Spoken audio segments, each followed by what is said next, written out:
तो नमस्कार दोस्तों, कैसे हो आप लोग? स्वागत है आपका फिर से टीचर क्लासेस के इस ऑनलाइन प्लेटफ़ॉर्म पर। मैं आपका दोस्त प्रकाश। सभी को राम-राम सा, सभी को खम्मा गणिसा। तो आज अपन अपनी क्लास लगातार उसी वे में चलते हुए अपना अगला टॉपिक करने वाले हैं। पिछली कक्षा में अपने आभूषण टॉपिक को हमने क्लियर किया था और अपने आज तक अपने टॉपिक हो गए थे। एक टॉपिक टॉपिक हो गया अपने लोक देवता और सेकंड हो गया आभूषण। इन दोनों टॉपिक के बारे में आपने क्लियरली बात कर ली है, बहुत ही डीपली पढ़ा है। इसमें हमने फाउंडेशन से लेकर मेरिट बेस्ड क्वेश्चन भी इसमें हमने क्लासों में इंक्लूड किए। आप पिछली वाली कक्षाओं में अगर आपने नहीं देखी तो पिछली वाले क्लासें जरूर देखें, उसके बाद ही ये क्लास देखें। तो आज अपना नया टॉपिक स्टार्ट करने वाले हैं। 2 सीरीज अपने एक्स्ट्रा चल रही है। मैं आगे आगे जो थ्योरी करवा रहा हूँ उससे पीछे पीछे सुनील सर आपको उसके एमसीक्यूज करवा रहे हैं। तो बताइए आपका एमसीक्यूज में कैसा रिस्पॉन्स रहा, कैसे प्रश्न है, किस प्रकार सर का समझाने का तरीका है, आप कमेंट बॉक्स में जरूर बताइएगा। तो आज अपने टॉपिक रहने वाला है राजस्थानी वेशभूषा।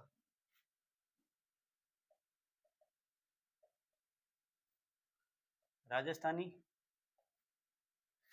वेशभूषा आज का टॉपिक राजस्थानी वेशभूषा। इसको अपन लगभग 2 या 3 क्लासों में क्लियर कर देंगे। छोटा सा टॉपिक है, इसमें ज़्यादा समझाने वाली चीज़ें हैं नहीं, ये बोरिंग सा टॉपिक है, सीधे इसको याद करने वाला टॉपिक है। तो सबसे पहले मैं बात करूंगा आज सबसे पहले पगड़ी की। और राजस्थानी वेशभूषा की मैं बात करूं तो राजस्थानी वेशभूषा में उन चीज़ों को हम पढ़ने वाले हैं जो से जनजातियों में महिलाओं द्वारा पहने जाने वाले वस्त्र, उनके पहने जाने वाले वस्त्रों के प्रकार, जैसे चुंदड़ी है, उनके अलग अलग वस्त्र है। जैसे अपने पुरुषों में पहने जाने वाले पगड़ी है, साफा है, पाग है, चुंदड़ी पाग है। इस प्रकार अपन अलग अलग पढ़ने वाले हैं। तो सबसे पहले मैं शुरुआत करूंगा पगड़ी से। तो पगड़ी की मैं शुरुआत करूं तो पगड़ी पुरुषों के सिर पर बांधे जाने वाली पाग, पुरुषों के सिर पर बांधे जाने वाली पाग है। पगड़ी में वस्त्र की लंबाई अधिक होती है और पगड़ी को पाग भी कहा जाता है और पगड़ी को पाग भी कहा जाता है। पगड़ी विभिन्न प्रकार की वस्तुएं, पगड़ी पर जो विभिन्न प्रकार की वस्तुएं लगाई जाती है उसे सिरपंच भी कहा जाता है, उसे सिरपंच कहा जाता है। और आगे मैं बात करूं तो राजस्थान में मेवाड़ की पगड़ी सर्वाधिक प्रसिद्ध है। राजस्थान में मेवाड़ में सर्वाधिक पगड़ियाँ प्रचलित है। अगर आप में से कोई मेवाड़ क्षेत्र से हैं तो आप कमेंट बॉक्स में बताइएगा कि आपके स्थानीय लोगों द्वारा कौन सी पगड़ी और किस प्रकार की पगड़ी पहनी जाती हैं। तो अपने राजस्थान में सर्वाधिक पगड़ियाँ मेवाड़ क्षेत्र में पहनी जाती है और मेवाड़ की सबसे प्रसिद्ध पगड़ी उदयशाही पगड़ी है जो भारत भर में प्रसिद्ध है। तो अपने छोटा सा टॉपिक है उसमें लिखने की शुरुआत करते हैं। तो शुरुआत करूं मैं तो ये पुरुषों के सिर पर बांधे जाने वाली पाग, पुरुषों के सिर पर बांधे जाने वाली पाग, पुरुषों के सिर पर बांधी जाने वाली पाग। और बात करूं मैं आगे तो इसमें वस्त्र की लंबाई अधिक होती है। इसमें जो वस्त्र की लंबाई है वो अधिक होती है। पगड़ी को पाग भी कहा जाता है, पगड़ी को पाग भी कहा जाता है, पगड़ी को पाग भी कहा जाता है। पगड़ी को सामान्यतः पाग भी कहा जाता है, इसे स्थानीय भाषा में पाग भी कहते हैं। और इसमें पगड़ी की जो लंबाई है वो अधिक होती है, चौड़ाई है वो कम होती है। तो इस प्रकार आगे वाले फैक्ट की मैं बात करूं तो अगला फैक्ट है अपने पगड़ी पर जो विभिन्न प्रकार की वस्तुएं लगाई जाती हैं, पगड़ी पर लगाई जाने वाली विभिन्न प्रकार की वस्तुओं को सिरपंच कहा जाता है, जिसमें तुरा है, कलंकी है, अन्य शामिल है। तो इस प्रकार अपने पगड़ी की बात की तो पगड़ी सिर पर बांधे जाने वाली, पुरुषों द्वारा सिर पर बांधे जाने वाली पाग और पगड़ी की लंबाई अधिक होती है, चौड़ाई के अनुपात में पगड़ी की लंबाई अधिक होती है और ये पुरुषों द्वारा ही पहनी जाती हैं और इसे पाग भी कहा जाता है। इस पर लगाई जाने वाली विभिन्न प्रकार की वस्तुएं जिसे सिरपिंज भी कहा जाता है। और राजस्थान में मेवाड़ की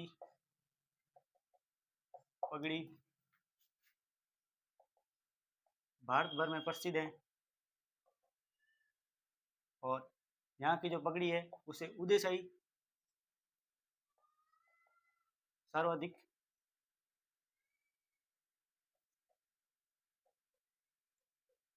प्रसिद्ध है। यहाँ जो पगड़ी है वह उदयशाही सर्वाधिक पगड़ी है। यहाँ पर अनेक प्रकार की पगड़ी पाई जाती है। उदयशाही, स्वरूपशाही, अनेक प्रकार की 7, 8, 10 प्रकार की पगड़ियाँ पाई जाती है जो मैं आगे बात करने वाला अपनी इसी क्लास में बात करने वाले। तो हमने बात की सामान्यतः पगड़ी की। आगे मैं बात करूँ इसे दूसरे वेशभूषा, दूसरे वस्त्र की, दूसरे अपने राजस्थान के स्थानीय वस्त्र की। तो पहले मैं इसको एक बार इरेज कर लेता हूँ, 1 मिनट बस।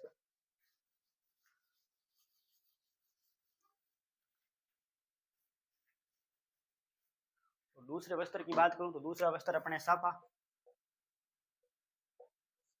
सापा पगड़ी का ही दूसरा रूप है सापा। वह पाग चौड़ाई में अधिक और जो चौड़ाई में अधिक हो उसे सामान्यतः सापा कहा जाता है। वह पाग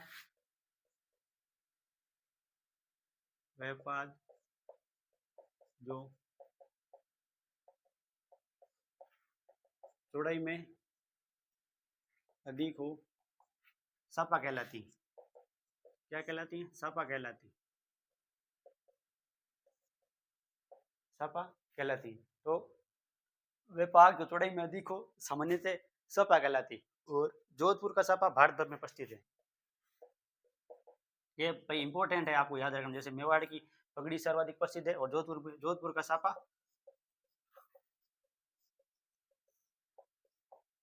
भारत भर में प्रसिद्ध है। तो इसमें आपको याद रखना है। और इसमें जो जोधपुर का सापा है इसमें इसके अंतर्गत ये डीप फैक्ट है, इसके अंतर्गत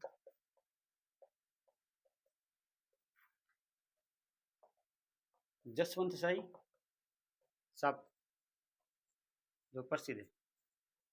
सापा अनेक प्रकार के, लेकिन इसमें भी जसवंत शाही छापा है, जोधपुर का जसवंत शाही छापा है जो कि भारत भर में प्रसिद्ध है। तो आगे मैं बात करूं तो ये आपको सापा समझ में आ गया। सापा वह पाग जो चौड़ाई में अधिक हो जिस सापा कहलाती है। और सापा जोधपुर का सापा भारत भर में प्रसिद्ध है और जोधपुर के सापा के अंतर्गत ही जसवंत शाही सापा जो कि सर्वाधिक प्रसिद्ध है। आगे मैं बात करूं उसी कड़ी में, तो आगे की कड़ी में बात करता हूं तो आगे अपने आ जाता है सापा।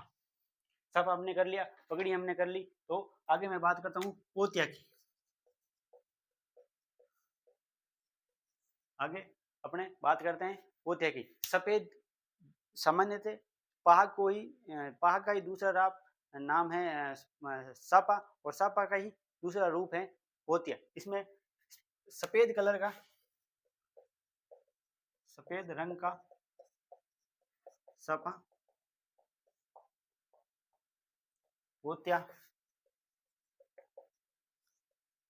कहलाता है। क्वेश्चन आपके इस प्रकार आ सकता है कि पोतिया किसे कहते हैं, पोतिया क्या है, पोतिया क्या है? तो ऑप्शन आएगा 1 नंबर पगड़ी, और ऑप्शन नंबर 2 आएगा पोतिया, जैसे ऑप्शन नंबर 2 आएगा सापा, और ऑप्शन नंबर 3 आएगा सफेद कलर का सापा, और ऑप्शन नंबर 4 आएगा जसवंत शाही सापा। तो अपना राइट आंसर हो गया सफेद रंग का सापा। इस प्रकार ये अपने सापा क्लियर हो गया। उसके बाद में बात करूं तो चुंदड़ी पाग। चुंदड़ी पाग किसे कहते हैं? रंग बिरंगे सापे जिसे चुंदड़ी पाग कहा जाता है। तो बात करूं मैं चुंदड़ी पाग की। चुंदड़ी पाग रंग बिरंगे सापे,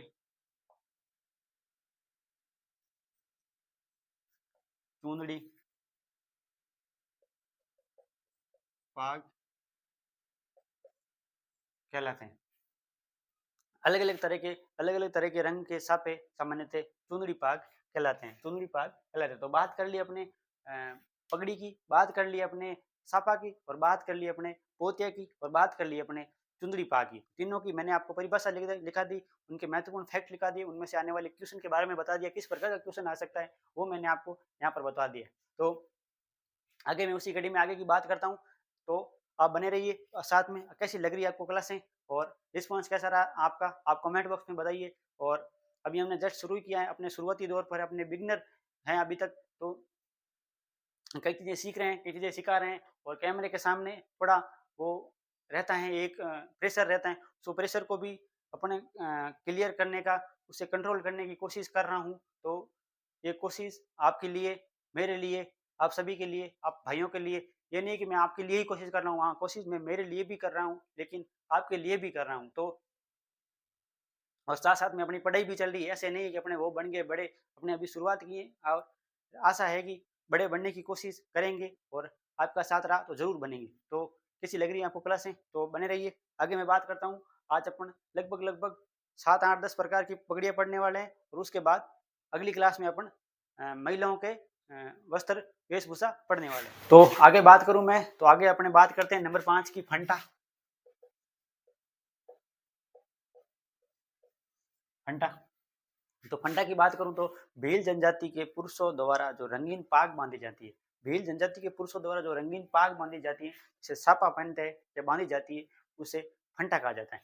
भील जनजाति के पुरुषों द्वारा, भील जनजाति के पुरुषों द्वारा सापा पहनते उसे फंटा कहा जाता है। भील जनजाति के पुरुषों द्वारा जो सापा पहनते हैं उसे सामान्यतः फंटा कहा जाता है। इसमें आप क्वेश्चन इस प्रकार आ सकता है, तो फंटा क्या है, फंटा क्या है, तो ऑप्शन नंबर 1 दिया रहेगा सापा, ऑप्शन नंबर 2 दिया रहेगा पोत्या, ऑप्शन नंबर 3 दिया रहेगा भील जनजाति का सापा, ऑप्शन नंबर 4 दिया रहेगा गरासिया जनजाति का सापा, गरासिया जनजाति। तो अपने ऑप्शन नंबर 3 राइट हो गया। इस प्रकार ये क्वेश्चन दिया रहेगा, और इस प्रकार इसमें से क्वेश्चन आ सकते हैं, वन लाइनर क्वेश्चन आएंगे, सीधा सीधा फैक्ट और सीधा सीधा क्वेश्चन आपके राइट हो सकता है। यहाँ से आपको इसे याद रखना है। आगे बात करूँ तो नंबर 6 की, तो नंबर 6 है खपटा। खपटा, तो खपटा क्या है, खपटा है ग्रासिया जनजाति के पुरुषों द्वारा पहना जाने वाला सापा, ग्रासिया जनजाति के पुरुषों द्वारा पहना जाने वाला सापा। वो भील था, ये ग्रासिया, ग्रासिया जनजाति पुरुषों द्वारा पहना जाने वाला सापा। तो इस प्रकार ये ग्रासिया जनजाति के पुरुषों द्वारा पहना जाने वाला सापा है। आगे बात करूं मैं नंबर 7 5 5, जो कि 5 भी एक इसी प्रकार का सापा जो जनजाति द्वारा, शहरी जनजाति के द्वारा पहना जाता है। शहरिया जनजाति के पुरुषों द्वारा पहना जाने वाला सापा है। तो इस प्रकार ये शायद यहाँ पर फ्रेम कट रही है, तो मैं आपको बता रहा हूँ शहरी जनजाति के पुरुषों द्वारा पहने जाने वाला सापा, शहरी जनजाति के पुरुषों द्वारा पहने जाने वाला सापा। तो आगे बात करते हैं, एक बार इसको इरेज कर लेता हूँ और उसके बाद अपन आगे बात कर रहे हैं। ये भाई सीधे सीधे क्वेश्चन आ सकते हैं, थोड़ा बोरिंग सा टॉपिक है, तो प्लीज आप इसे, रटने वाला क्वेश्चन है, रटने वाला टॉपिक है, इसमें आपको समझाने वाली कोई चीज़ है नहीं, आपको सीधा पढ़ना है और सीधा आपको याद करना है। फिर भी मैं आपको एक वे में, एक तरीके से पढ़ाने की कोशिश करूंगा। तो अगर बात करता हूँ नंबर 8 की, तो नंबर 8 बात करते हैं आप आभूषण की, आभूषण और पगड़ी, पगड़ी कह दो सापा, आभूषण किसके, पगड़ी के आभूषण, सापा के आभूषण। ये नहीं कि अपने सिर्फ लुगाइयों के और मिनकों के आभूषण, लेकिन सापा के भी यहाँ आभूषण। तो सब और आभूषण की बात करूं तो सब बाहर आभूषण सिरपेंच, तुरा, कलंकी, पेंच, ये 4 आभूषण है जो कि हैं अपने सब का आभूषण। याद रखना अठी ना हो, मैं तुम बताऊं सिरपेंच, तुरा, कलंकी और पेंच ये साफा के पगड़ी के आभूषण है। तो इस प्रकार अपनी ये साफा पगड़ी के आभूषण हो गए। आगे मैं बात करूं तो आगे बात करता हूं मैं अटपटी पगड़ी की। किसकी? अटपटी पगड़ी। कौन सी पट्टी? अटपटी पगड़ी। तो बात करते हैं अपने अटपटी पगड़ी। ये क्या है भाई? ये है अपने इस ये एक विशेष प्रकार की पगड़ी है जिसका प्रचलन मेवाड़ क्षेत्र में। ये विशेष प्रकार की पगड़ी जिसका प्रचलन मेवाड़ क्षेत्र में, जिसका प्रचलन मेवाड़ क्षेत्र में है और इसका प्रचलन अकबर द्वारा किया गया था। अकबर को आप जानते हो कि अपने अकबर का नाम तो सुना ही होगा। अकबर अपने मुगल बादशाह अकबर ने प्रचलन किया। तो इस प्रकार अपने पुरुषों के सिर के वस्त्रों के बारे में बात की। और भी पुरुषों के वस्त्र हैं। तो आगे मैं बात करता हूँ आगे मैं बात करता हूँ मेवाड़ में हमने बात देखा, यहाँ तक देखा कि मेवाड़ में सर्वाधिक पगड़ियाँ हैं। तो इनका पगड़ियों का जो है क्या होगा, पगड़ियों का संग्रहालय भी अपने मेवाड़ में स्थित है। तो बात करूं मैं मेवाड़ के पगड़ियों के संग्रहालय की, तो ये अपने हो गई पिछोला झील। पिछोला झील, पिछोला झील कहाँ पर है? पिछोला झील है उदयपुर में। पिछोला झील अपने उदयपुर में। तो पिछोला झील के पास में स्थित है बागोर की हवेली।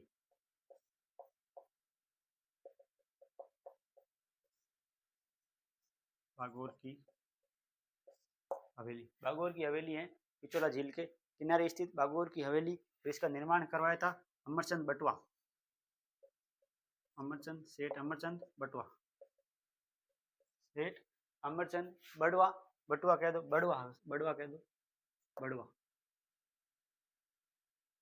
अमरचंद बड़वा ने इसका निर्माण करवाया था। किसका? बागोर की हवेली का निर्माण करवाया था। और यहाँ पर जो है पगड़ियों का संग्रहालय चलता है। यहाँ पर क्या है? पगड़ियों का संग्रहालय, पगड़ियों का संग्रहालय,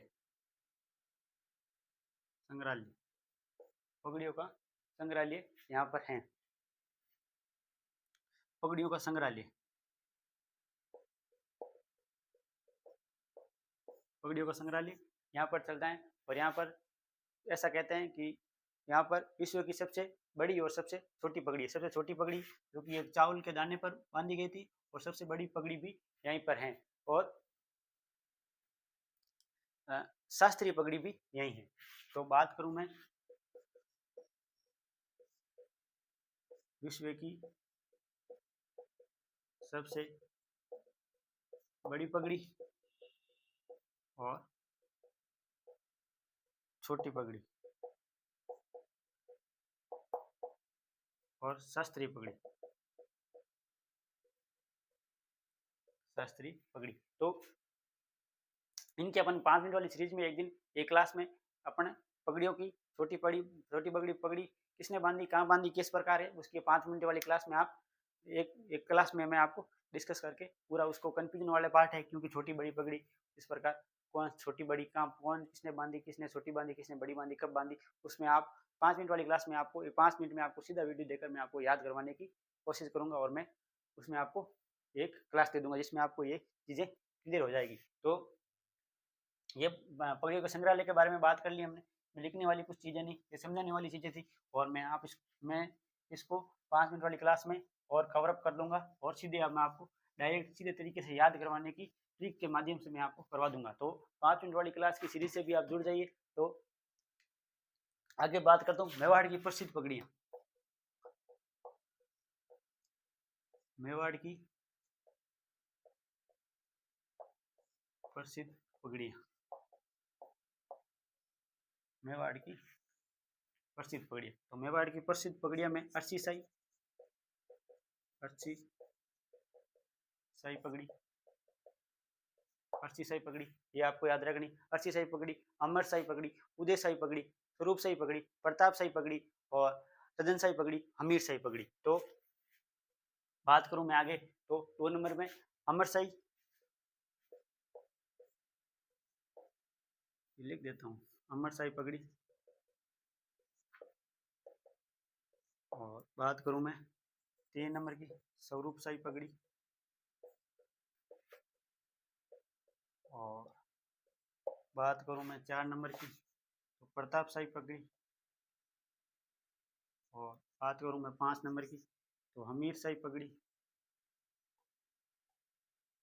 और बात करूं मैं 6 नंबर की तो ये अपने महत्वपूर्ण पगड़ियां हैं। बात करूं मैं सदन शाही पगड़ी की,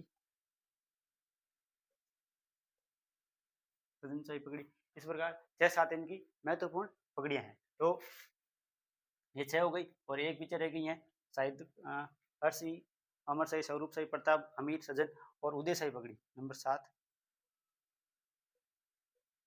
उदय शाही पगड़ी।